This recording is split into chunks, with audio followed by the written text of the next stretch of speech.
some specific factor in our environment. It is a preparatory adjustment for a response. According to Jamil 1938, attention is the concentration of consciousness upon one object rather than other objects. So in total हम conclude कर सकते हैं कि हमारे आसपास कितने भी stimulus हो, लेकिन हमेशा जो हमारा माइंड है, हमारा जो सेंसरी प्रोसेस है, वो किसी एक स्टिमुलस को रिस्पॉन्स करने की क्षमता रखता है. The types of attention.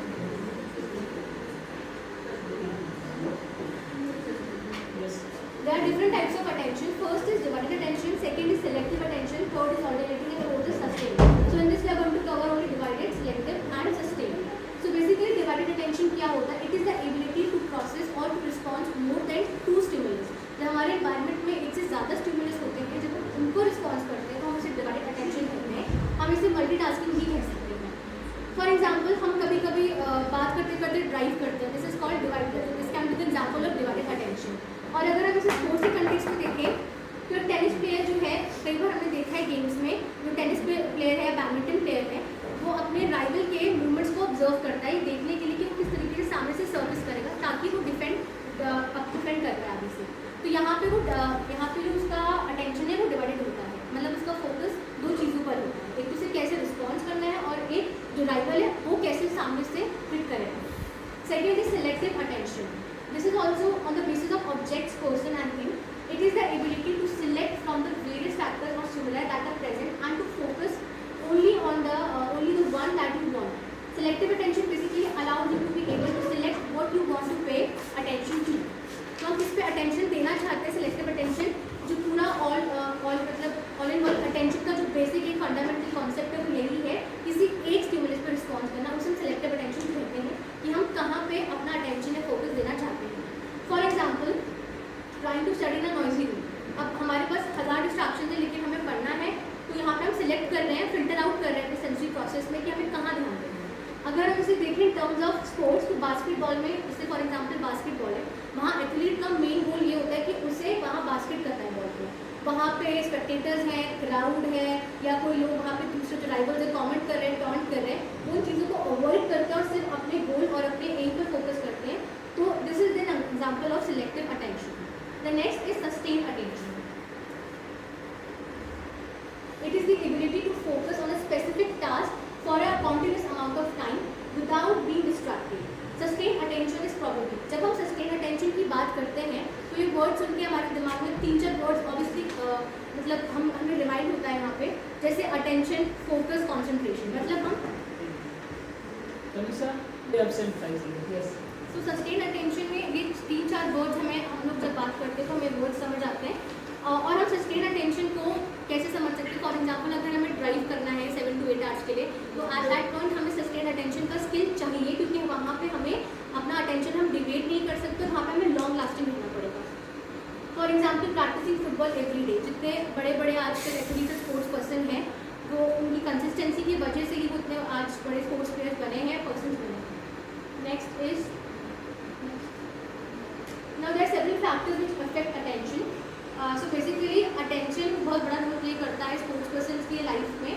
तो फैक्टर्स यहाँ पे इंटरनल होते हैं और एक्सटर्नल. इंटरनल फैक्टर्स वो होते हैं जो विदिन होते हैं. फॉर एग्जांपल कोई स्पोर्ट्स पर्सन है, कोई प्लेयर है, अगर वो साइकोलॉजिकली वीक है, साइकोलॉजिकली मतलब स्ट्रेस में है, एंजाइटी है उसको, या कोई भी रीज़न की वजह से, तो वो उसके स्पोर्ट्स परफॉर्मेंस पर उसके इफेक्ट करेगा. एक्सटर्नल फैक्टर्स में इंटेंसिटी, साइज, वर्क एनवायरनमेंट, कहाँ पे काम कर रहा है, कहाँ पे खेल रहा है, ग्राउंड कैसा है, पिच, कॉन्ट्रास्ट, चेंज, ये सारे फैक्टर्स हैं. इनको एलैबोरेट मैं कर सकती थी बट टाइम नहीं है. Next, theories of attention. The first theory is the bottleneck theory, that is also known as filter model and broadband filter model. Just introduce कर. ओके, सो बेसिकली जो बॉटलनेक थ्योरी है, ये एक model है जिसकी government broadband ने दिया था 1958 में, और उन्होंने इसको सबसे फर्स्ट सिलेक्टिव अटेंशन की, और यहाँ पे उन्होंने फिल्टर वर्ड को यूज़ किया था एक एनालॉजी के फिनोमेना को एक्सप्लेन करने के लिए. बेसिकली उन्होंने कहा था कि यहाँ पे ये डायग्राम है जहाँ पे ये बॉटल है और एक बॉटल का नेक है, और उन्होंने इसके थ्रू समझाया था कि हमारे सराउंडिंग में न्यूमरस सेंसरी इनपुट्स होते हैं, लेकिन ये हम पे डिपेंड करता है कि हम उनमें से कौन से इनपुट को अटेंड करना चाहते हैं. कि ये हम पे डिपेंड करता है. और इस थ्योरी का। उन्होंने एक एग्जाम्पल दिया था कि फॉर एग्जाम्पल एक बॉटल में हम सैंड डालें और उसे अपसाइड डाउन ऐसे करें, और उन्होंने ये बोला था कि जब हम इसको अपसाइड डाउन करेंगे तो जो फ्लो है, जैसे ब्रेन है हमारा, कई बार अटेंशन जब हम लोग मल्टीपल अटेंशन देने लगते हैं तो हमारा ब्रेन सारी इन्फॉर्मेशन को ओवरफ्लो कर देता है।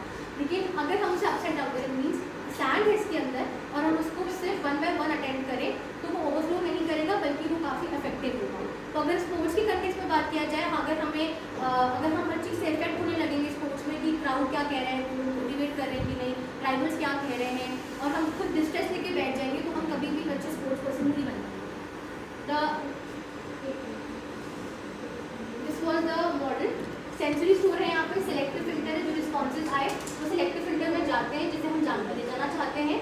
यहाँ पे A is the attended message, B is the unattended message, और इसके बाद हाई लेवल ऑफ प्रोसेसिंग होती है, और इसके बाद वर्किंग मेमोरी होती है। लाइक मैं यहाँ प्रेजेंटेशन दे रही हूँ, मेरा सारा फोकस प्रेजेंटेशन की तरफ है, तो ये एग्जाम्पल हो गया। The next theory dichotic theory, basically dichotic listening task भी कहा जाता है, और ये एक्सपेरिमेंट था जो अगेन डोनाल्ड ब्रॉडबेट ने किया था इन ऑर्डर टू एक्सप्लेन कि सिलेक्टिव अटेंशन क्या होता है। तो थोड़ा सा उन्होंने बस हेडफोन्स, उन्होंने पार्टिसिपेंट्स को बुलाया लैब में और उनके हेडफोन्स बनाया, जहाँ पर उन्होंने लेफ्ट और राइट दोनों कान में अलग अलग चीज़ों को प्ले किया। फॉर एग्जाम्पल राइट ईयर में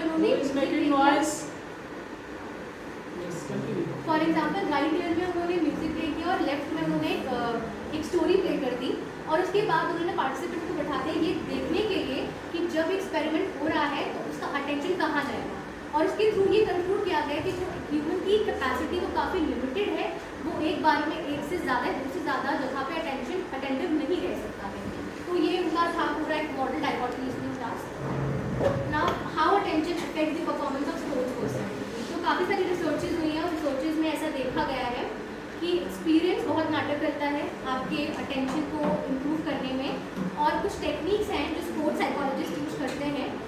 पहली बात तो ये कि इंटरनल और एक्सटर्नल स्टिमुलाई बहुत इंपॉर्टेंट रोल प्ले करते हैं, जिसका जिक्र पहले किया था, और ये अटेंशन में जो अटेंशन है किस तरीके से स्पोर्ट्स पर्सन की परफॉर्मेंस को अफेक्ट करता है। फॉर एग्जांपल अगर कोई स्पोर्ट्स प्लेयर है, पर्सन है, और उसका इंटरनल स्टिमुलाई अगर वो वरिड है या एंजाइटी, उसको स्ट्रेस है, तो वो किसी भी तरीके से परफॉर्मेंस या फील्ड में अच्छा परफॉर्मेंस नहीं दे पाएगा। तो इसीलिए जो स्पोर्ट्स साइकोलॉजिस्ट होते हैं, they try to understand कि what can, like how internal stimuli or how internal factors could affect attention, और किस तरीके से परफॉर्मेंस को अफेक्ट कर सकता है। वेदर प्लेइंग सरफेस या फिर taunts from competitors, noise from the crowd, सारे एक्सटर्नल स्टिमुलस होते हैं।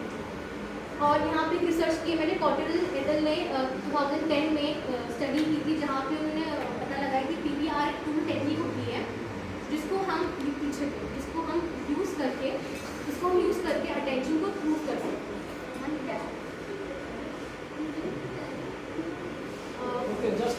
हाँ, और ये टूल टेक्निक्स है जो मैंने बताया था, थॉट स्टॉपिंग या थॉट सेंटरिंग, कि किस तरीके से पॉजिटिव रह सकते हैं, और सारी टेक्निक्स है, visual control, focusing on the present. तो सारी टेक्निक्स स्पोर्ट्स साइकोलॉजिस्ट यूज करते हैं in order to increase the level of their attention that they could perform good on field. So now I would like to conclude that in this PPT we